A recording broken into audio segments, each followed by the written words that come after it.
Live. Wait, hold up. Setting up meeting to Facebook Live. Yeah, we're live. Okay. All right. Can someone call the meeting to order?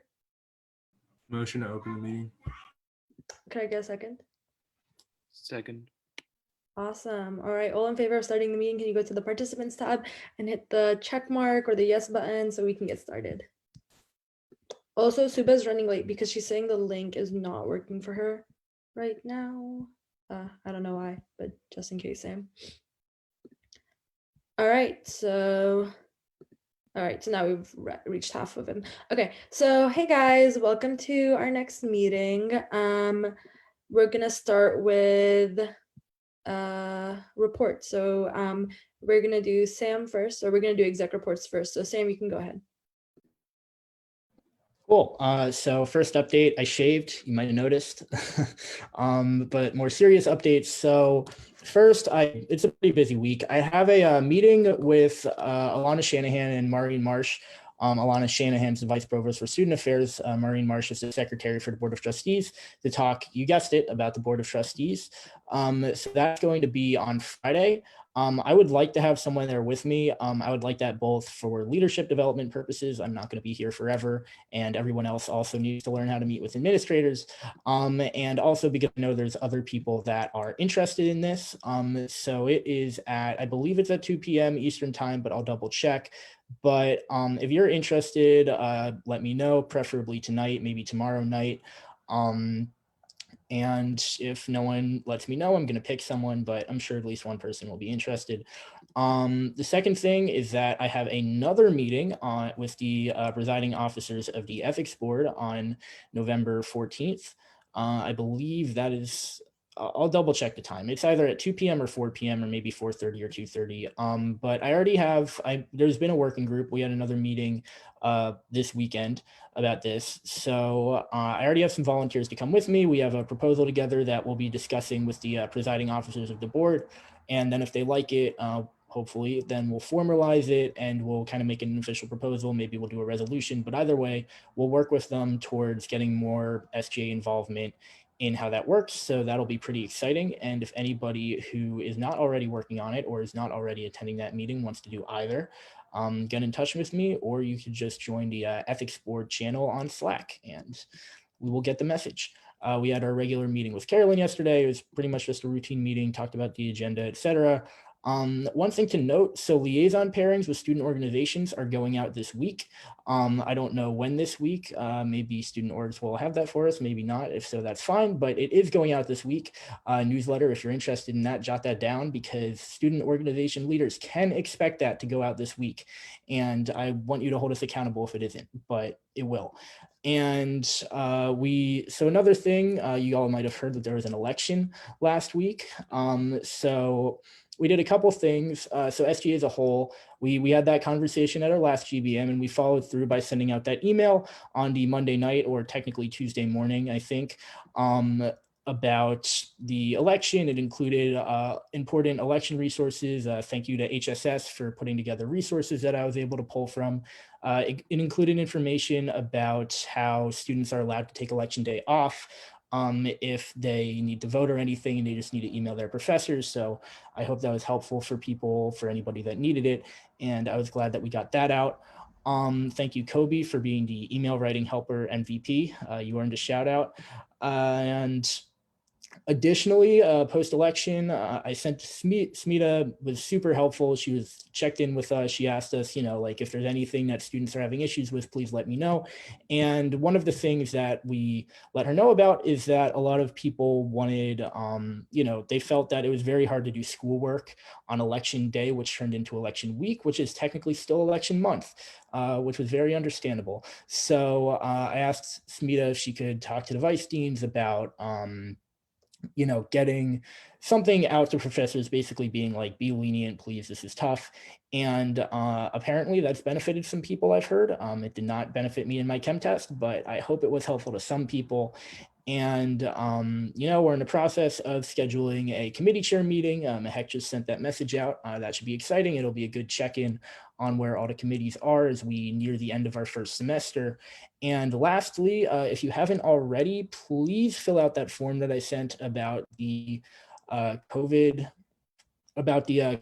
compact, the university-wide now compact that we will be using in the spring to ensure that we do not get sent back online.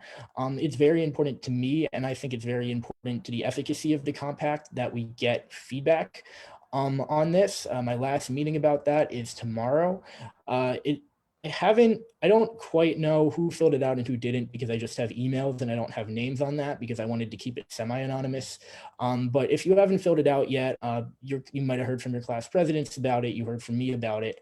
It's very important that even if we don't get that much input from people outside of SGA, I really want to make sure I get all of your input, because you all represent the people that are not here right now. And, the purpose of all this, representative democracy, et cetera. So please fill that out if you haven't already, so I get thoughts on how this compact is, because if we aren't bought into this compact, then the compact's not going to work.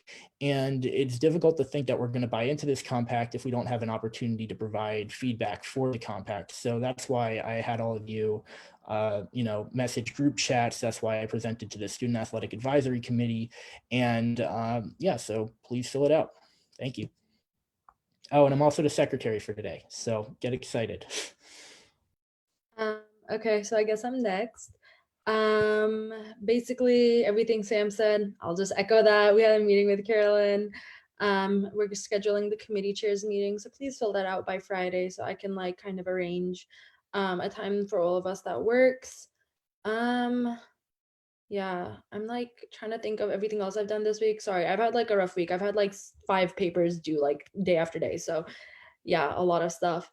But Addie's not here, but she gave me her update, so I'll read her update for you guys.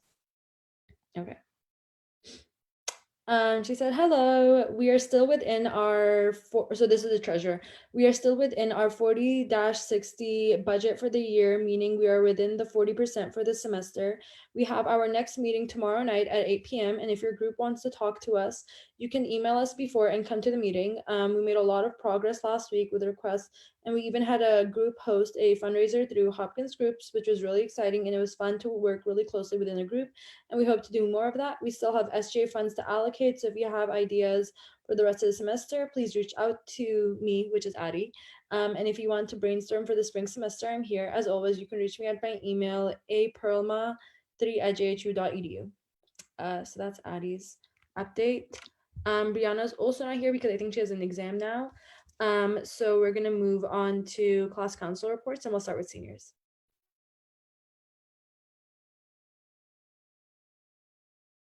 So Will. Yep. So class council had a meeting today for our weekly meeting. We have decided to do a bulk spiritware order form / giveaway for the spring. Hopefully, if everything goes well, we're doing a design competition, and we are sending out the submission form later this week. And yep, that's what we're working on. Cool. All right, juniors, Nathan. Still just planning stuff. Reminder for juniors that we're gonna have a meeting after GBM today. Then we have sophomores. So Anthony. Sophomores met just before this meeting. Just kind of getting on where everyone's going to be for next semester, and that's about it. All right, thank you. And then freshmen. So we sent out our second email today. We're planning for fall event things and just working on our legislation. I'm excited to see what comes out of this legislation. All right, next we have committee reports. So we'll start with academic affairs, Senator Chanda and Senator Zhang. So right now we are actually hosting registration roundtables this entire week. We're working with the Office of Academic Support and Academic Advising that we worked with them to put it together. So it's running every day this week, starting today from 7 to 9 p.m. Eastern Time. Humanities are tonight, so they're going on right now. Natural sciences and math are tomorrow. Social sciences Thursday, engineering Friday.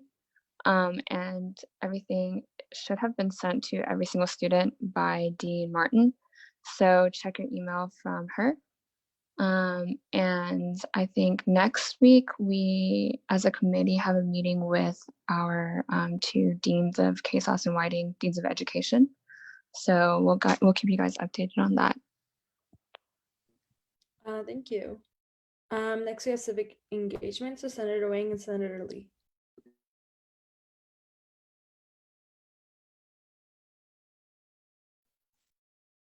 Hi. So as I mentioned, and I think all of you guys know, the election was last week. It's a long week. And thanks so much for all of SGA support, getting the word out that students could like take the day off to go vote, and all those things. I'm sure that really helped voter participation this year. So in terms of like the plan going forward, we really took this week to sort of take a break and decompress after the election. We have plans to talk with Whit from CSC about doing some kind of like Instagram post or some other like programming around the Georgia runoff election. So that's to come. And from that, we pretty much wrapped up everything that we had going for this semester. And we're really looking forward to our projects for the next semester. Awesome. We're gonna, oh, sorry, did Kate, I want to say anything? I just saw that he joined the meeting. Oh, no, we're just closing. We're also going to close out Dear First Year meeting because we put it on hold for the election. So Okay. that's all. Cool. Thank you. All right, then we'll move on to finance. So Senator Ha. Hi everyone.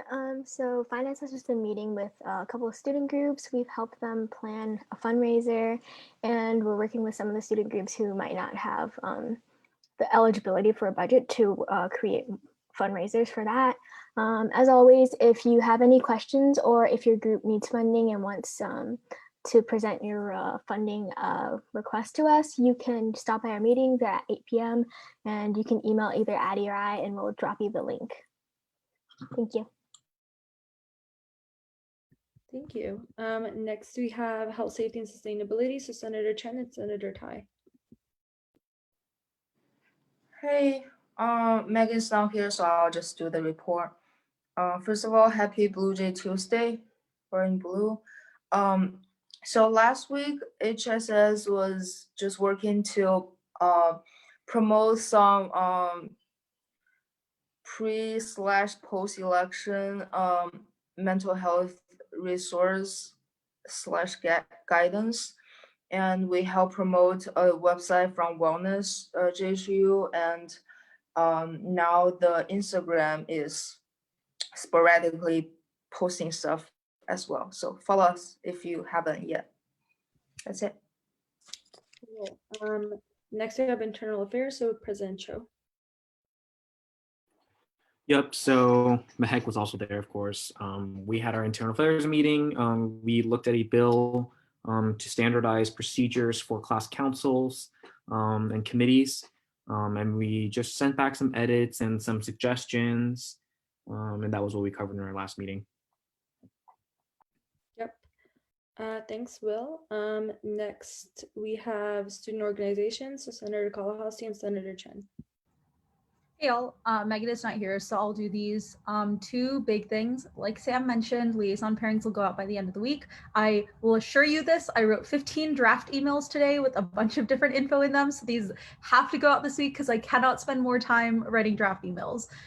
That's thing one. Thing two, I am knocking on my table as I say this. I think that we can wrap up re-reg voting by the end of next week. We have assigned out any orgs that seem to still have like pending selective processes that need to be reviewed to senators. So we're gonna have discussions about those this Thursday and next Thursday, and hopefully going to take blanket votes on performing arts groups and fraternity and sorority life groups this Thursday as well. So as long as there are not too many lingering issues with the groups that need to be reviewed in terms of selective procedures, we should be good to wrap those out by the end of next week, hopefully. Obviously, barring any unforeseen circumstances, but hopefully we should be done and ready to close that chapter. Awesome. Thanks, Ananya. Next we have student services, so President Singleton.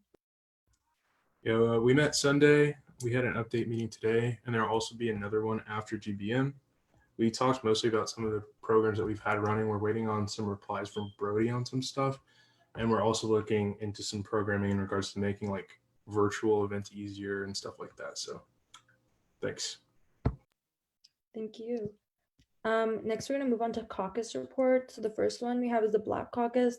And I know Senator Oninanya told me her Wi-Fi keeps like leaving and coming back. I don't know if she's still here, but she said there were no updates for the Black Caucus right now. So we can just move on to the Hispanic/Latinx caucus. And I know Brianna's not here today, so I guess we'll move on to the Women and Gender Minorities Caucus, headed by Senator Zhang. Yeah, so the day before election day, that was last week, we met, or WGMC met with some staff members from CHU, and then some reps from SARU and ARSH, and then we discussed the website that I presented the bill on way back in the beginning of the semester. We're trying to make it like a kind of umbrella site that not only has like things that we wanted to put on it, but also stuff from ARSH and SARU that are like about like sex ed and like just things that are useful for the student body.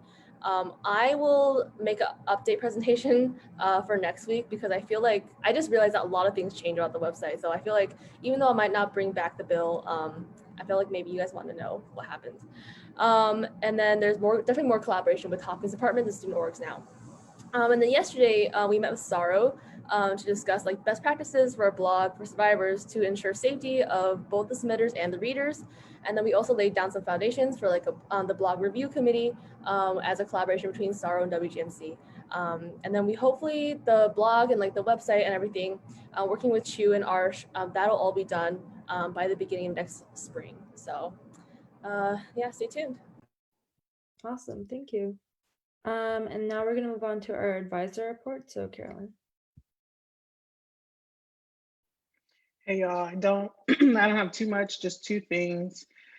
The Hopkins Student Center is going to be reaching out to students sometime in the near future to solicit feedback about the Student Engagement Hub, which I'm sure will be part of the new Student Center.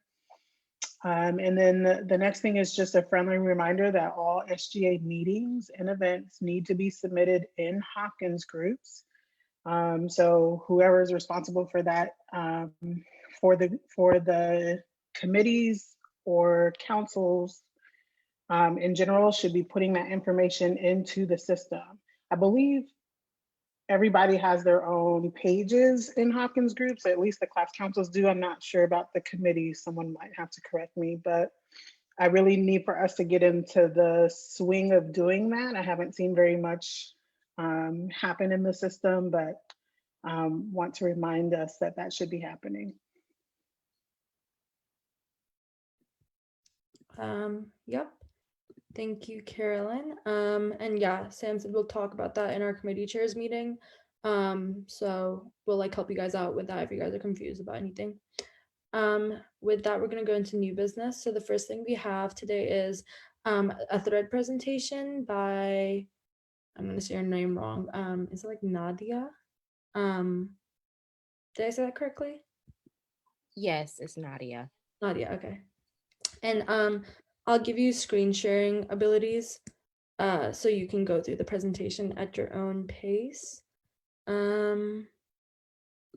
Is it working right now? Can you share your screen for your presentation? Yes, it seems to be working. Okay. But yeah, you can take it away. And I know you guys have like, you wanted 30 minutes, so you have that time for yourself.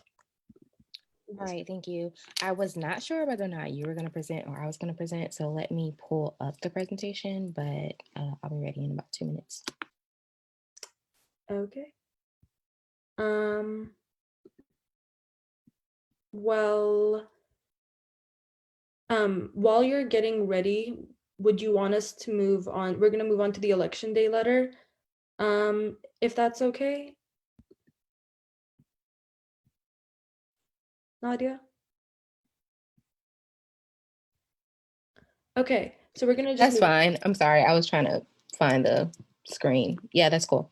Okay, Cool. Then we'll do your presentation after that. All right. So then the first thing we're going to talk about is our election day letter. And then Senator Withatullah and Executive President Mullen are going to present that to us. So you guys can go ahead, and I can also share my screen for that. But yeah, you, Talal and Sam, you guys can go ahead. You guys have like 5 minutes to present it and everything. All right, Talal, you want to get started? And I could step in if needed. Yeah, sure. Well, yeah, this goes very well with what Sam was talking about earlier, with sort of teachers and really the school in general, just cutting students some slack on election day. And, you know, as Sam mentioned, it's not only about going out to vote, but it's also about the stress of just election day, election week. I know for me, even though I didn't have to go vote in person, I was literally just checking the results all the time. It was really, really hard to focus. But thankfully, I want to say 3 out of my 6 classes did accommodate well for the election. I know for prob stats, Torcaso canceled everything on Tuesday, and for other classes, I got stuff moved, which honestly was really helpful. I'm very thankful for those professors. But to jump into the letter, this was sent to Sam, and I'm just going to be helping him sort of present it. But I hope you've all had a chance to read it. It's basically asking that universities sort of declare, and I'm not sure what they're calling it. I know it can be called like a civic day or day of civic service, but basically making some sort of like holiday or yes, Sam, maybe you can describe this better than I can. Like, yeah, absolutely. Day off on the day of the election. Yeah. What this is, it's basically just, I mean, you can call it a civil service day, you can call it it's a university holiday, but what it is that students, there's just nothing that happens. And to give you all a little bit of I mean, Talal gave you most of the information you need, but to give you a little bit of background on sort of what this letter actually is. So like, as Talal said, I was approached by the Yale student body president, and she was like, hey, I'm putting together this letter. Do you want to check it out? Do you want to sign on to it? So what I said originally prior to election day, because she asked me on Thursday, I said that I would sign on to it in support of efforts at other universities, but I couldn't send it to Daniels without the approval of you all because, I mean, if this is an official SGA statement, it needs to be voted on. So this already went out. You can see my name right there. But this would be to actually send it to our university because that is an official SGA act, so it doesn't need your approval. So hopefully you all got a chance to read the letter. We can't actually alter the letter because this is the letter that all these people signed on to. And if we change it, then all of a sudden our signatures become invalid and it becomes a whole mess. So basically this is take it or leave it. I mean, if you don't like the content, that's fine. But I just, I wanted to make sure that we had the opportunity to send this to Daniels in case you all are interested. Thanks. Oh yeah, and just one thing I wanted to mention, statistic that was really interesting. If you look at the 1, 2, 3, 4th paragraph at the bottom, they cited a study from Tufts University that nearly half of all young non-voters reported that they didn't vote because they had a conflict on election day. And I was really surprised by that statistic, and it really shows how effective having a day off on election day could be in terms of voter turnout among our demographic. Yeah, I totally agree. So we can like motion for a moderate caucus or like a Q&A or something. Or we can like motion to go straight into voting procedure if you guys want. So yeah, so anyone can motion.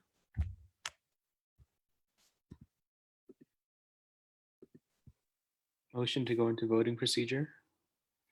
All right. Can I get a second for that? Second. Okay, thank you.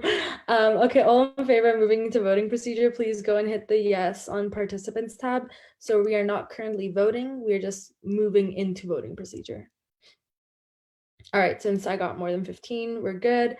All right, now all in favor of approving SGA as a body signature on the letter that was just shown, please go and hit the yes on the participants tab, or you can hit the no, or you can abstain. But yeah. Sam, are you doing individual like names for voting or? Oh, no. I mean, no, we don't have to do a roll call because there's no no's. But I have 23 yeses.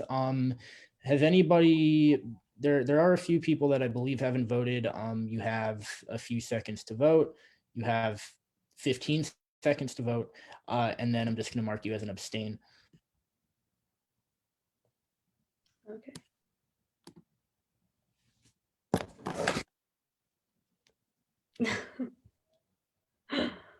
I like that watch.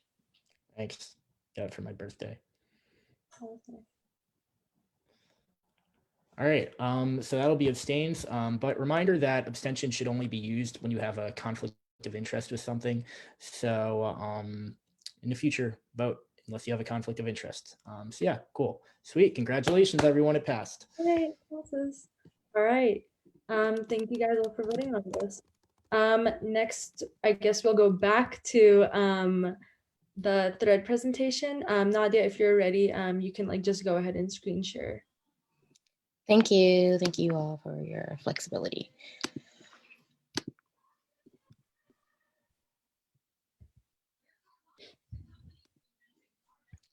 Shit.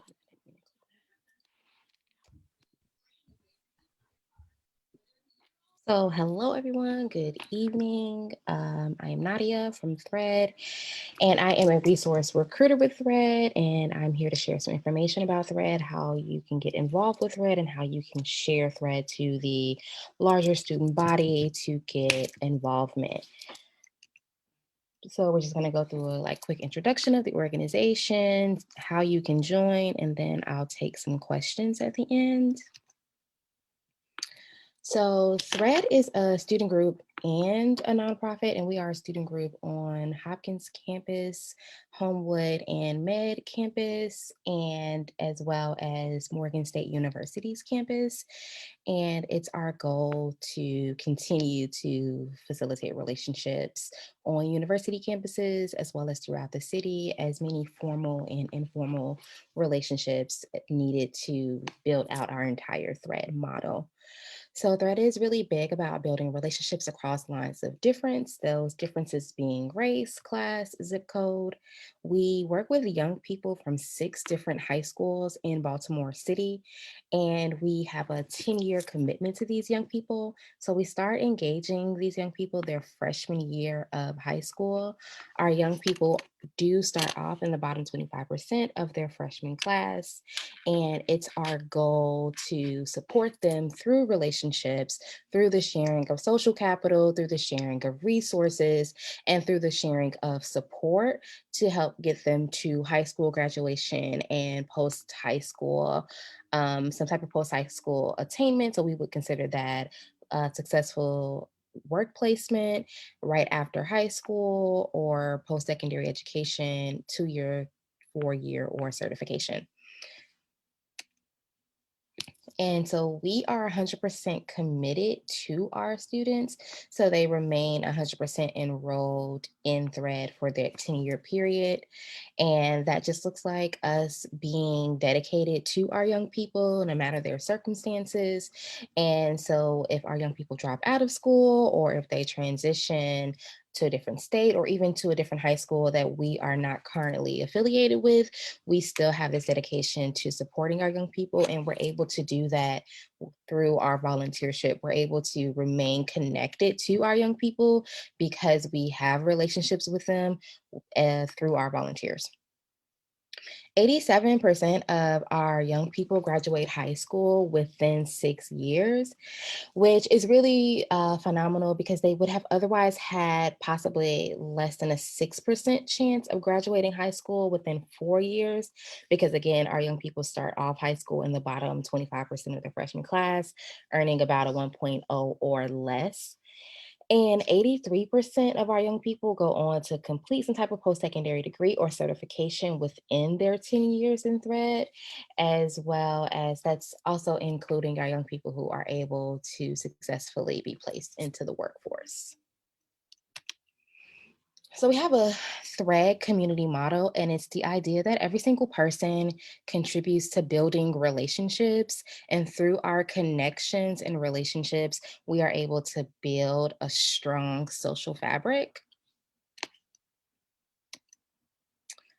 This is a video that I'm gonna come back to. I prefer to actually show it at the end of the presentation because it kind of just wraps up everything that I've discussed throughout the presentation in animation. So we have several different ways that you can get involved with Thread as a volunteer. We have what we call Thread family members, and family members are more closely connected to our young people. And you have what we call a 4-to-1 volunteer relationship. So we have 4 family members to every young person. So it's not the typical 1-to-1 relationship, it's a 4-to-1 relationship.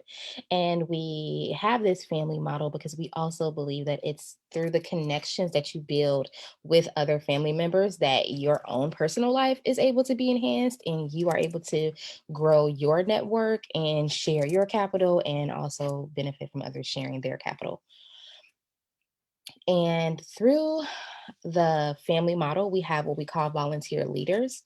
So we have the heads of family and the grandparents. And our volunteer leaders really feel confident in showing up as the individuals who can initiate the relationships. They don't have a problem with reaching out to people. They really feel like they are great at organizing, whether that's organizing literal things or groups of people, organizing data, so to say, but like what data is there to really organize? They just feel really great at organizing and bringing people together. And so we would rely on our head of family to be the support within one of those, as one of those 4 family members.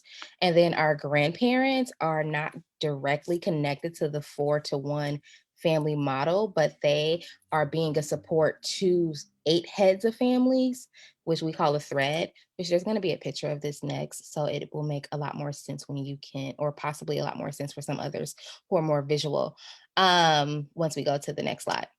So then we also have Thread resource team members. So our resource team members have a particular skill or professional attribute that they're contributing to the Thread community. So we have lawyers and mental health professionals and social workers who contribute resources to the Thread community.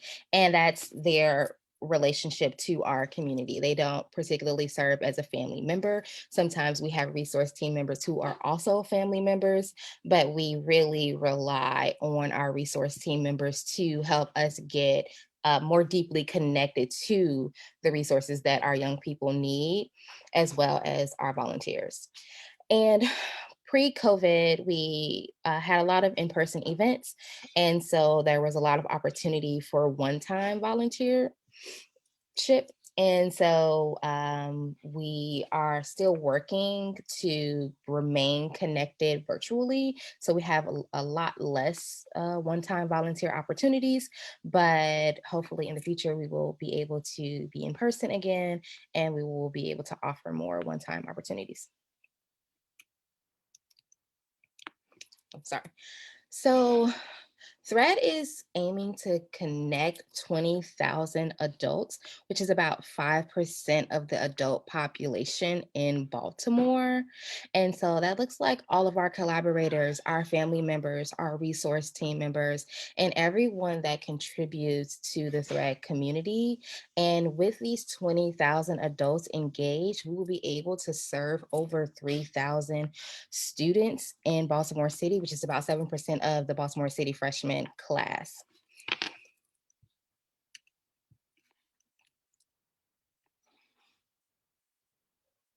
So this is the family model that I was describing. And so again, we have 4 family members, one of those family members being a head of family, and they're all surrounding the young person.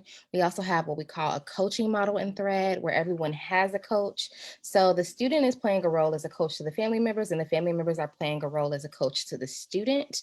And the head of family is the person that's taking on that leadership role and keeping the family connected, organized, and connected.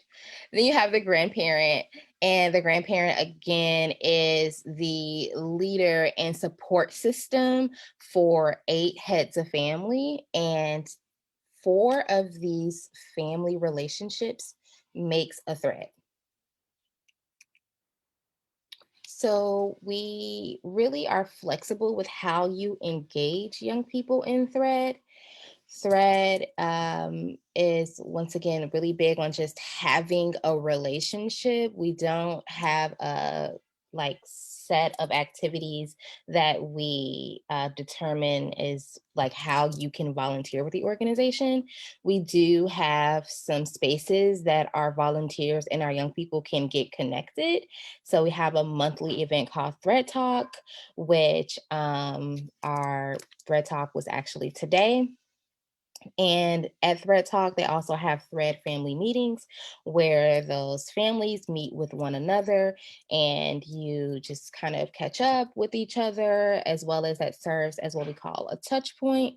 And we do ask our volunteers to make weekly touch points. At least once a week, you're engaging with your Thread family. And because we're also working to eliminate social isolation, your touch point is a representation of you being connected to the community so that we know that you're not isolated, as well as we can see those who are not really engaging, and we want to be of a support to the people that are not engaged. And so we're able to do that when we see whether or not volunteers are making their touch points.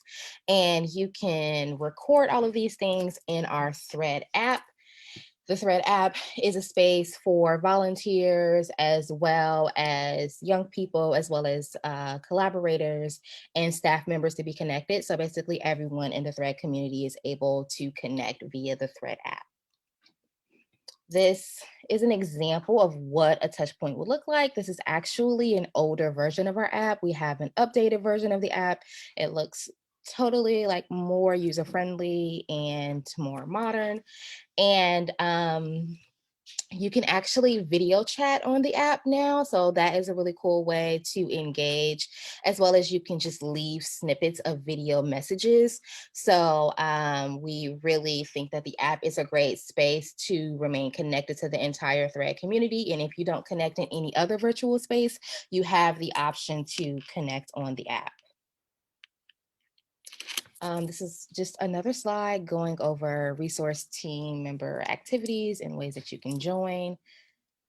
And I'm not going to take questions yet because I want to touch on how we have transitioned to a virtual community that's not really represented in the presentation as much.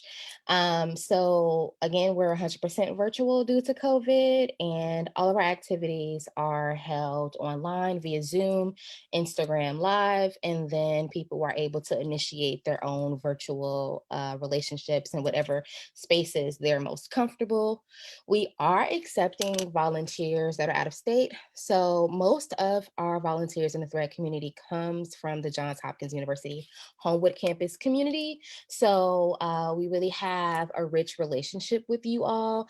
Our organization was founded by a BME student. And so our relationship with Hopkins is from the very beginning and origins of the organization. And so we're really hoping to continue to keep the rich relationship.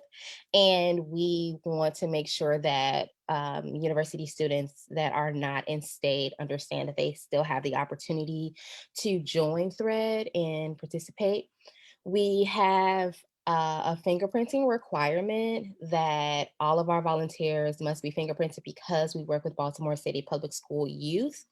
So that fingerprinting process was typically and is still held in person in Baltimore City, and we pay for it through our partner BIS Group. And so volunteers still have the opportunity to get fingerprinted with BIS Group in a CDC approved safe way. And you also have the opportunity to get fingerprinted if you're just in the state of Maryland, but you're not in Baltimore, at one of the Baltimore City Public School approved vendors. And then if you're out of state, we would send you fingerprinting cards and the approved vendor in your state, and you can go and get fingerprinted where you are, and then you would send your information back into Thread, and that is how you would be able to participate as a volunteer that is out of state. We do have a limited amount of out-of-state volunteers that we're able to take at this time, but we want people that are out of state to know that that's not completely a barrier to getting involved in Thread. Again, we also encourage all of our volunteers to follow the CDC's guidelines when it comes to engagement if you so choose to engage in person. We also understand that the university has other guidelines around how student groups can engage, which is really like student groups should not be engaging in person. And so we're aware of that university guideline. And again, we're not encouraging university students to engage in person. We want you to absolutely know that you can participate 100% virtually. And before I go back to the video, does anyone have any questions? Y'all can just raise your hand or just like go ahead and speak if anyone has any questions.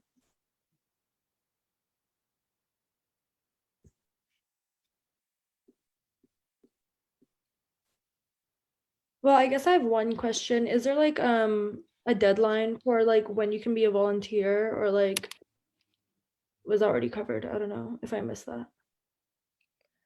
No, so there's not a deadline. We accept volunteers all year round. We're recruiting for volunteers all year round. We do enroll new high school students into the organization in the spring. So for people who would prefer to be with a new student rather than a student that's already a part of Thread, that would be an option to be enrolled by February, because that's when we do our matching volunteers with young people. But other than that, we accept volunteers on a rolling basis. Oh, okay. Okay, well, I'll go back to the video.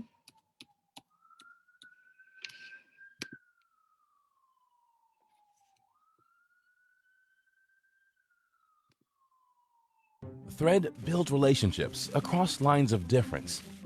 When we connect with others, we grow stronger and begin to weave a new social fabric. We invite you to join us on this amazing and sometimes messy journey. You won't be alone. Everyone in Thread has a coach who guides the way and always has your back. At the heart of our community are young people, exemplary individuals in extraordinary situations. Thread makes a 10-year commitment to them, beginning in 9th grade. Young people are coached by family member volunteers who make a 1-year commitment. During years 1 through 4, a Thread family consists of up to 4 volunteers who connect weekly with one young person, sharing experiences like rides to school, after-school activities, meals, or summer camp. After year 4, Thread families include at least 2 young people who are navigating toward independence and 2 family member volunteers. Now, as allies, they work together through adventures like entering college, exploring careers, and navigating housing. Family member volunteers can also count on getting support from their head of family, a volunteer leader who connects with them weekly and supports them through life experiences in and out of Thread, like finding your next job, getting married, retiring, or moving. Meanwhile, volunteer heads of family are coached by volunteer grandparents. Everyone has a coach.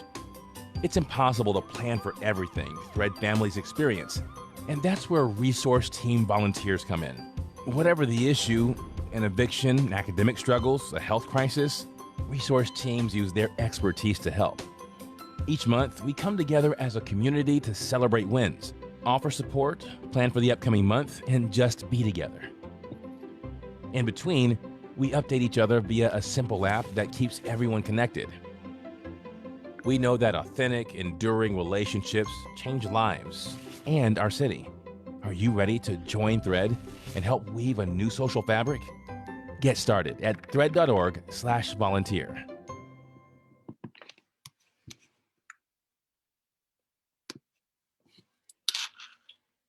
Okay. So that is the presentation that I have. If no one has any questions, I'm going to drop in the chat a space where you can sign up to get more information about Thread, to volunteer with Thread. It'll have a link directly to the application. The information that you saw below the video is the beginning of the application. If you felt like there was some more detailed information that you need, the next page will provide you with the option to go straight to the application or an option to learn more about the organization. I really want to say that I've been recruiting from the Hopkins campus for a little over a year now. And in my opinion, I feel like we're kind of hitting a roadblock in connecting with Hopkins students.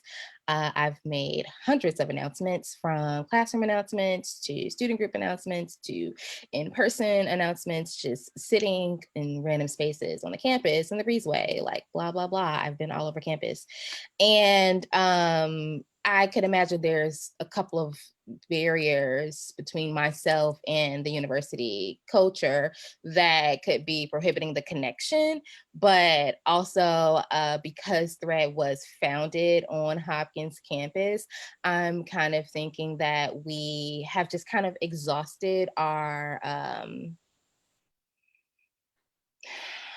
I don't have the word. I just feel like we're kind of like exhausted. I'm not really feeling like we're connecting. And so I can't understand how to connect with the university community and how to connect whatever volunteer opportunities might be most common or most interesting to the university demographic without like university voice. So if there's a better way that we could be connecting with you all, it would be really helpful to know what that way is. And if I should like offer surveys at the end of these presentations or something, I would really like to know what is like going on in you all's minds around your perception of Thread. If you've ever even heard of Thread, because oftentimes when I'm in these spaces, it's not the first time that students have heard of Thread. Actually, people are less likely to join Thread the first time that they hear about Thread. Most of our volunteers from Johns Hopkins University's campus, Homewood specifically, joins Thread after hearing about it like the 5th or 6th time and after hearing about a friend that's in the organization. So we're just really looking to understand the trend and understand how to be connected. I also want you to know that like if you as an individual are not interested in joining Thread, but you are connected to other communities, it would be really helpful to still be in connection with you so that we can be connected to the other communities that you're a part of, to be able to share information about Thread there and see if people are interested in the organization there. With you all being SGA and being like kind of connected to the larger student body, I am also looking for opportunities to get connected with the members, you all, to figure out how we can get connected with the larger student body. So yeah, I'm like really open to feedback. If you don't want to join Thread, but you want to share your feedback about the organization or about the recruitment process or just whatever. One, we're also on Hopkins groups where you can like literally leave feedback. We're on, what is it called? Not outside of Hopkins groups. The CSC just initiated it, but we're on that. We're like on all the Hopkins platforms, like wherever Hopkins students can like learn about community service opportunities, we're there. But also in the sign up sheet, if you just, on the next column that's empty, if you just like put your, like, I want to provide feedback, you can actually put your feedback, whatever. Like, I just want to know what you're all thinking, what you all are thinking. Thank you so much Actually, I for have your a time. question. Yes. Hello, I have a question. Yes. I'm just curious to understand. So I was part of a volunteering organization called Matriculate. It turns out, like, apparently this year, I think they said that there's like legal complications with international students volunteering. I was wondering whether that applied to Thread as well, because I'm quite involved with the international students community, and I just want to know whether I can spread the message there and like what the situation would look like. So we do have some international students that are currently participating in Thread. However, they were fingerprinted before COVID. So our international students that were here and are now no longer here are still participating. We do have like what we call an on hold community. So we have less and less people that we're like inviting into that community because they weren't really transferring over. But there were people that could not get fingerprinted just due to COVID.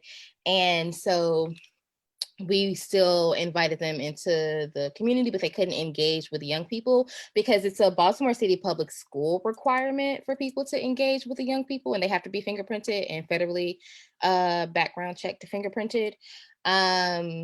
We have only figured out an out-of-state process. I don't know that we figured out an international process, but I will like elevate that concern. So yeah, that's hopefully that answered your question. Thank you very much. I guess just one suggestion I have, or if anyone wants to motion for a moderator caucus or Q&A, you guys can do that now. But I guess one suggestion I would have is because everything is online, like all organizations and everything, the chapter at Hopkins, I feel like should start maybe like an online or like a social media campaign, because I feel like everyone's on their phone these days, and that could probably like help with like volunteering and stuff like that. Like a lot. I don't know if that's like what they've been doing, but that's just like a suggestion that's helped like a lot of organizations I've been a part of. Like we do a lot of like Instagram takeovers day by day. And I don't know if there's like laws that like say you can't like I don't know if like there's like what do you call it? Like privacy issues with like showing the face of like people who you're like in the family of for Thread, but I was just saying like that could be like something you guys did too. Yeah. Sorry, Grace, go ahead. Can I just talk, or do I need a motion for anything? Well, I mean, if it would be good to have like a moderate caucus maybe for like 5 minutes, if you want to. Okay. Yeah. Motion for a moderate caucus, 30 second speaking done. Second. Second. Okay, all in favor of moderate caucus, please go ahead and hit the yes on participants tab or hit the no, or but Grace, you can go ahead. Okay, great. So I've been in Thread for like about a year and a half, 2 years. I don't remember. I can't do math right now. But so I started volunteering with like the student advisory, be like the Thread like student, like I'm sure Nadia knows what I'm talking about. But really the biggest thing that we came across was that there are actually a lot of Thread students at Hopkins. They just really don't know who the rest of them are. And I think that at a university, especially, people do join a lot of things because their friends are in them.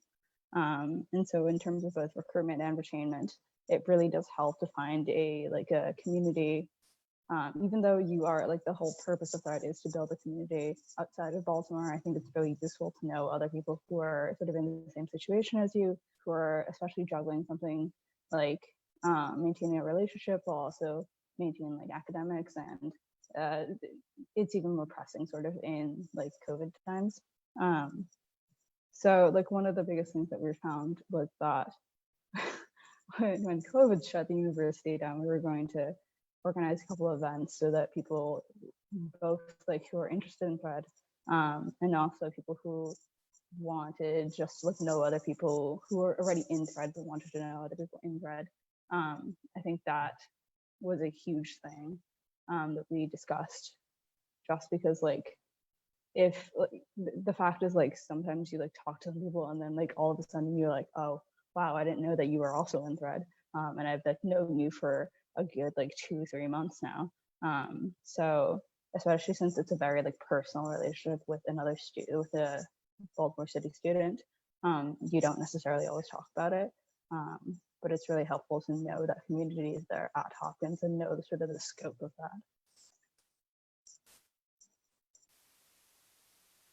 Yeah, I definitely agree with Grace.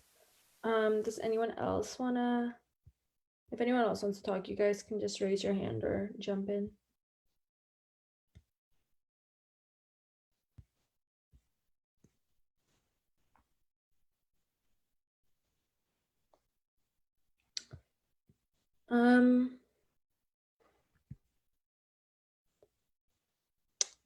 Or if no one else has anything to say, then you can also just drop in the comments on the spreadsheet. Was it a spreadsheet, right, that you sent in? But Yes.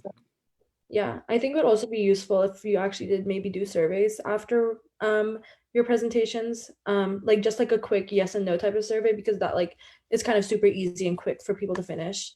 But yeah, and I don't know if Thread like sends out gift cards or something. I don't know, like maybe if like to get like more engagement on like presentations or surveys or anything, like if you automatically like answer a survey, you get automatically get like put into like an automated like generator thing that like will nominate you for like a gift card or something like once a month. I don't know. These are just like some ideas I was thinking about. But yeah. But if no one else wants to speak, we can motion to end the moderator caucus if you want. So like any motions. Motion to end the moderated caucus. Could I get a second? Second. All right. Can everyone go and hit the yes or the no on the participants tab? And then we can move on. But thank you so much, Nadia, for bringing this up. But also, our like meetings are like live streamed on Facebook. So this will probably help like with publicity and everything, like getting the word out there. And I know the newsletter also does cover like our meetings as well. So you might also see that in the newsletter. So thank you so much for coming and telling us about your organization and spreading awareness about it. Thank you. Thank you all for your time. Have a great evening. Have a great evening. All right. Next, we're going to move on to prospective business. So if anyone has any advancing legislation or announcements they want to talk about, we're just going to do both of them in one go. So you can just like raise your hand and then we'll just like go in order from there, like on the participants tab. Or if you don't, that's okay.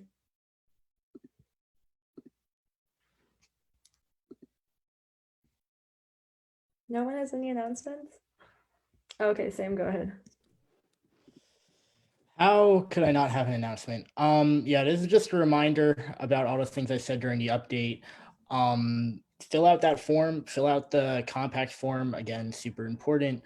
And then again, I have the meeting with the trustees on the 13th. I have the meeting with the ethics board on the 14th. So if you want to go to either of those, I always want senators to come to those meetings too.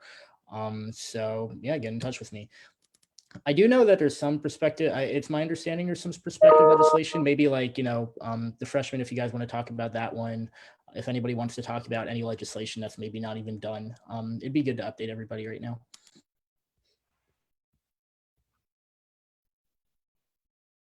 Go ahead, Harvey. Here we go. Hi, everyone. Apologies in advance if my dog barks loudly in the background, but I am currently in the process of standardizing the wording on syllabi with regards to disability throughout all of Homewood and the undergraduate schools. So if anyone has a syllabus that for any of their classes that says something about a hard deadline for when accommodations can be met, I would really appreciate it if you could send that over to me. I'm currently drawing up a large sample size just to kind of make the case. I had a meeting with the head of Student Disability Services today, as well as Brittany Claridge, and we are working together to draw up a compact to go forwards. I kind of love that, Harvey. I'll look through my syllabi to see if I can send anything to you. Thank you. I would greatly appreciate it. Does anyone have any other announcements? If not, then we can move on to public input period. Is anyone from the public here? Yes, Nathan is also right. Liaison pairings are going out this week, so I guess that is an announcement. So look out for those because you're going to be in charge of those student orgs and communicating with them and CSO. And I don't think anyone is here from the public. So if anyone would like to motion to adjourn, you guys can do that now. Motion to adjourn. Seconded. All right, if everyone could go to the participants tab and hit the yes, then we'll be done. Let me stop the live stream.